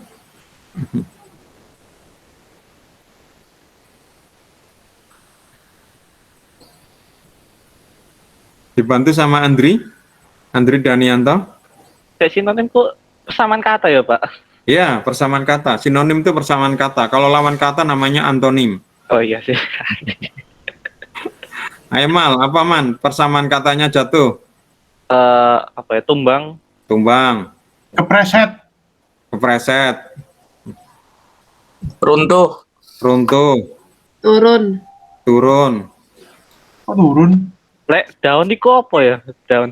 Gugur. Nggak salah. Ya, gugur, ya, tumbang, longsor, ambruk, roboh, ya. Kata-kata itu sebenarnya fungsinya sama, terjerembab, ya, terseprosok, ya, nyungsep. Itu kata-kata itu sebenarnya sama, ya. Tapi setiap kata itu akan lebih tepat untuk sesuatu hal, ya. Jadi misalnya kalau batang pohon itu paling enak itu tumbang, gitu. Batang pohon itu jatuh kayaknya kurang kuat. Batang pohon itu tumbang, ya. Tapi kalau manusia tumbang rasanya kurang pas. Manusia itu apa? Jatuh terprosok misalnya itu kan lebih enak ya, jelungup ya bahasa Jawa tapi ya. Nah ini kita harus punya itu ya, bukunya namanya Thesaurus ya, buku itu namanya Thesaurus ya. Jadi kalian kalau menggunakan kata-kata jangan kata-kata yang sama. Dia berkata, kemudian ia berkata lagi, ia berkata lagi, berkata bosan ya. Kalian harus mengganti dengan kata lain. Berkata ini juga sinonimnya banyak, berujar, berteriak, berbisik ya, lantang, mendengus, kayak gitu, mendesah atau apa, ini sebenarnya ngomong juga ya, cuma apa membuat menjadi lebih variatif ya. Nah ini ternyata juga harus kita pelajari. Ini salah satu apa namanya fungsi dari copywriting ya.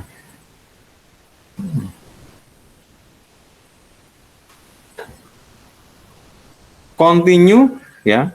Continue was causing confusing and cart abundant. Dengan kata-kata continue selanjutnya ya. Ini ternyata kadang-kadang orang bikin orang bingung dan kemudian nggak jadi ya. Tapi dengan kata-kata almost done atau review order ternyata akan lebih meningkat dibanding continue ya. Jadi ada tahapan gitu. Jangan memberi button itu continue gitu. Mungkin almost done, hampir selesai gitu. Review order, nah, ini ternyata akan orang menjadi lebih ngeklik ya. Misalnya step 2 dari 3, ini step 2 dan 3 terakhir itu review order ya, atau almost done ya. Nah kalau kemudian di step 2 ini continue, ini ternyata mengurangi sekitar 40% ya. The power of data is the power to prove wrong all your instinct, gut feeling, intuition, and the like. It doesn't matter what you think, ya, result matter. A/B testing trumps ego. What A/B testing shows us is that we never know all the answer. Play, listen, see what works and what doesn't, and respond accordingly. Artinya, kadang-kadang kata-kata yang kita bikin ini kadang-kadang juga nggak tahu respon atau akibatnya. Jadi, ya kadang-kadang ya trial and error ya, dicoba-coba gitu. Mana yang lebih kuat gitu. Saya juga sering melakukan seperti itu. Mana yang lebih kuat ya. Contoh, kemarin saya sudah mengganti lagi itu judul dari YouTube channel saya ya.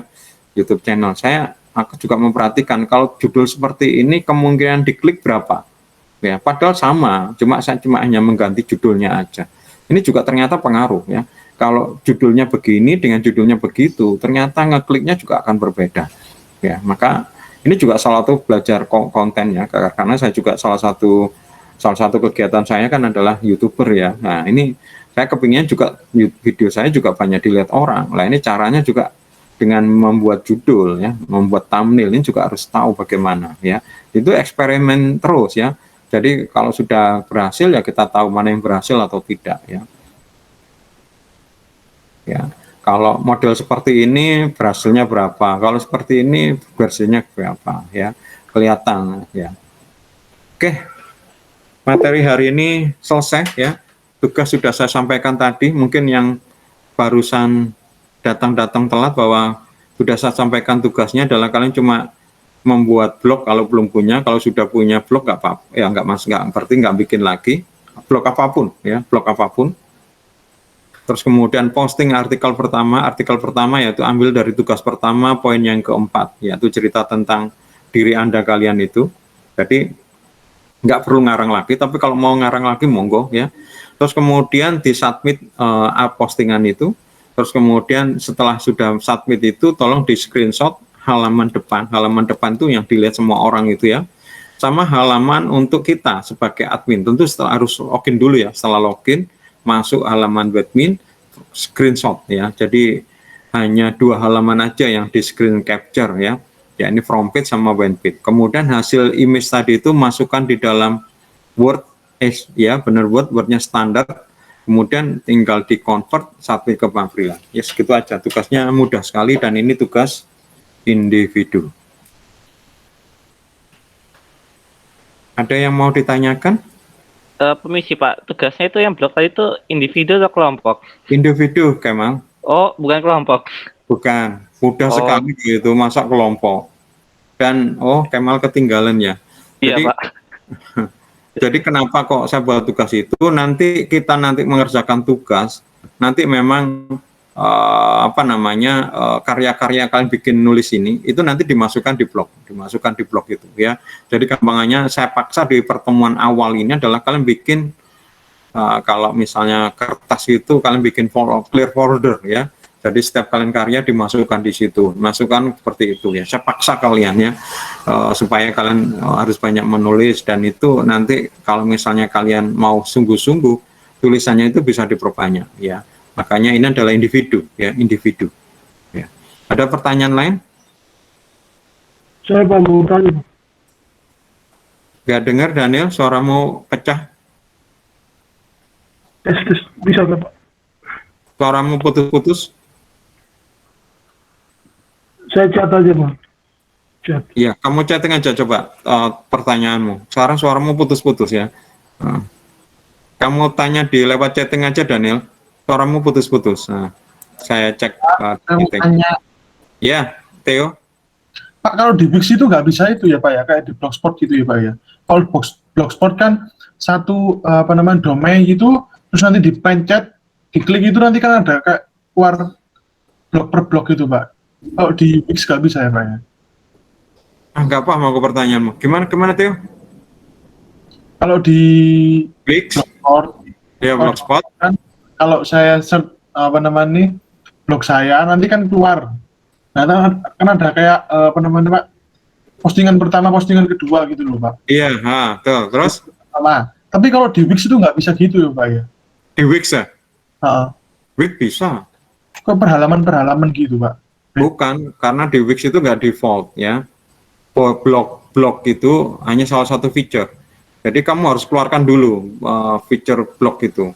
Jadi kalau kamu nggak mengeluarkan fitur itu, mengaktifkan, mengenable, kamu bikin tulisan apapun ya nggak muncul, nggak muncul. Benar sih pertanyaanmu tadi, benar memang. Tapi itu bukan default ya. Beda kayak WordPress sama Blogspot itu, blog itu sudah default ya. Kalau Wix itu harus di-enable-kan ya. Kalau nggak salah, saya sih bisa sih ngajarkan itu, karena homepage itu memang kayak nggak aktif. Jadi kamu harus munculkan dulu, harus kita munculkan dulu. Tapi gampang kok di dalam suatu menu yang di-enable-kan, yang harus di-enable-kan, fitur yang harus di-enable-kan itu ada kata blog. Tinggal kamu munculkan blog itu otomatis muncul. Kalau enggak ya nggak muncul memang. Betul sekali pertanyaanmu. Ya dulu itu memang ya kayak kamu bingung ya.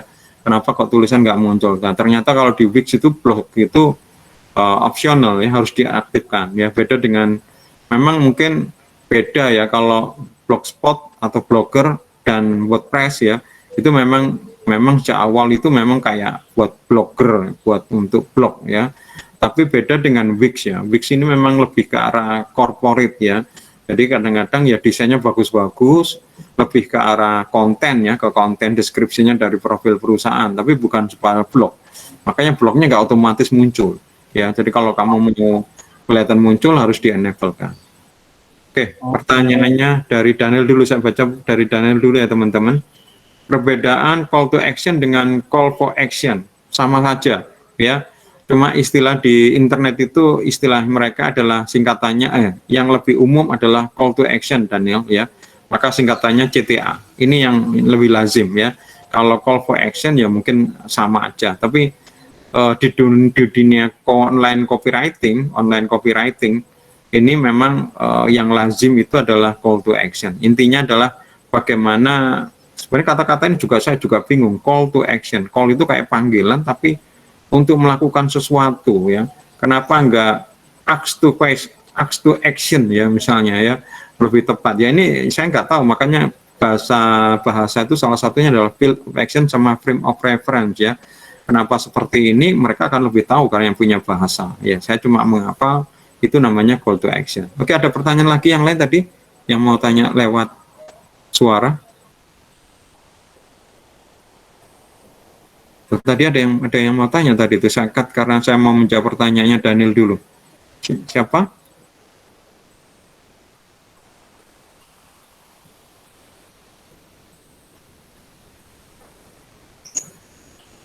Ada pertanyaan lain? Ketua kelas?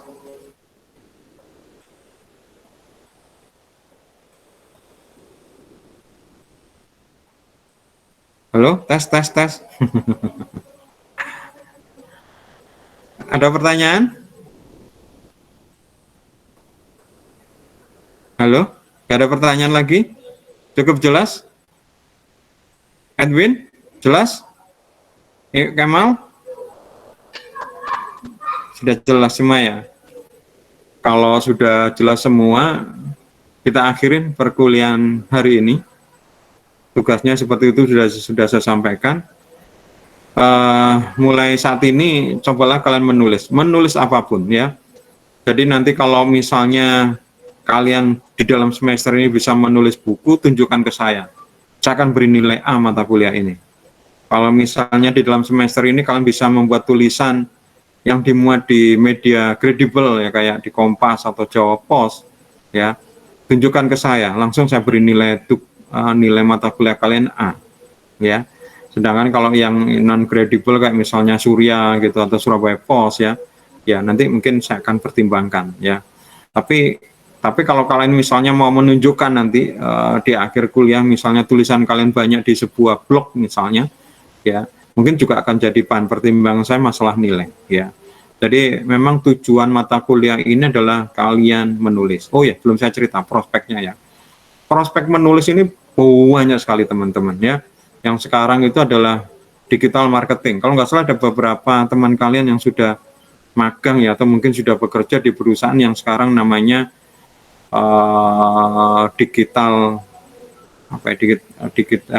marketing ya, kayak gitu, konsultan digital marketing. Ini banyak sekali ya. Di dalam perusahaan kreatif pun pasti butuh ya. Biro iklan butuh, yang kemarin sudah jelaskan di teori periklanan, copywriter. Di dalam perusahaan web design pun butuh copywriter ya untuk itu. Di perusahaan-perusahaan pun bikin, untuk misalnya bikin edaran-edaran, pengumuman berita ya, proposal, ini juga butuh copywriter ya. Pengalaman saya, orang yang bisa menulis akan punya kesempatan berkarir lebih hebat lagi ya, meskipun mungkin pekerjaannya nggak kaitan itu, tapi pastilah, karena pasti berkaitan dengan komunikasi pesan ini. Contoh misalnya kalian nanti harus menunjukkan ide-ide kalian di dalam meeting ya, kalian bikin PowerPoint. Ketika PowerPoint ini kan kalian mengarang kata-kata, ini juga adalah komunikasi ya. Ini adalah copywriting. Komunikasi ada dua kan, komunikasi lisan dan komunikasi tulisan ya. Copywriting komunikasi tulisan. Terus kemudian mungkin kalian harus dimasukkan dalam grup perusahaan. Ketika kalian menyampaikan lewat tulisannya itu mudah dimengerti ya, ini juga akan membantu kalian. Jadi kemampuan menulis ini sangat-sangat penting di samping kemampuan bicara.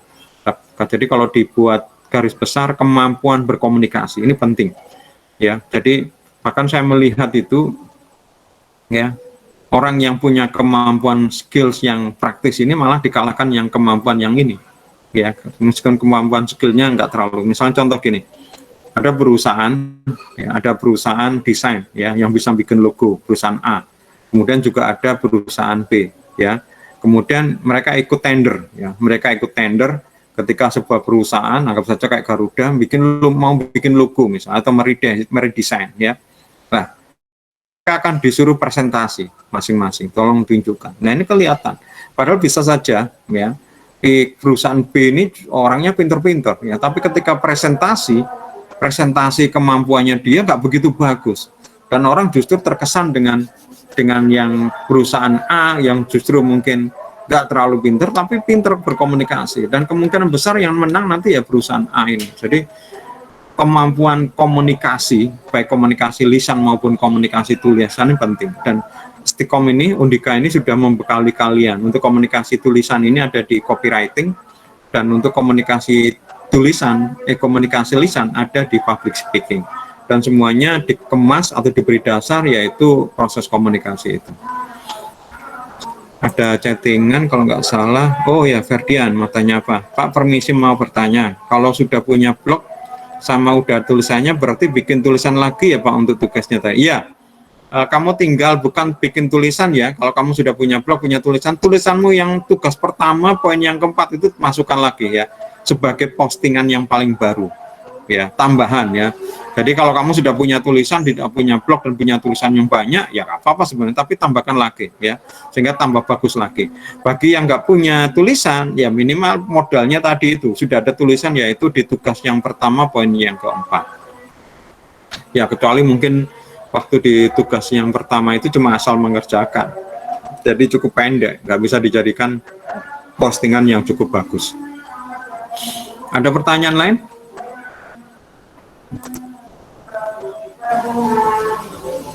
Kalau nggak ada, kita akhirin ya perkuliahan siang ini. Panas sekali ya kayaknya ya, teman-teman, gerah ini. Tapi kalau kuliahnya di dalam kamar, AC-nya hidup ya nyaman-nyaman aja. Oke, terakhir saya mohon maaf mungkin kalau ada kata dan tindakan yang tidak berkenan. Semoga bermanfaat ilmunya. Selamat sore. Assalamualaikum warahmatullahi wabarakatuh.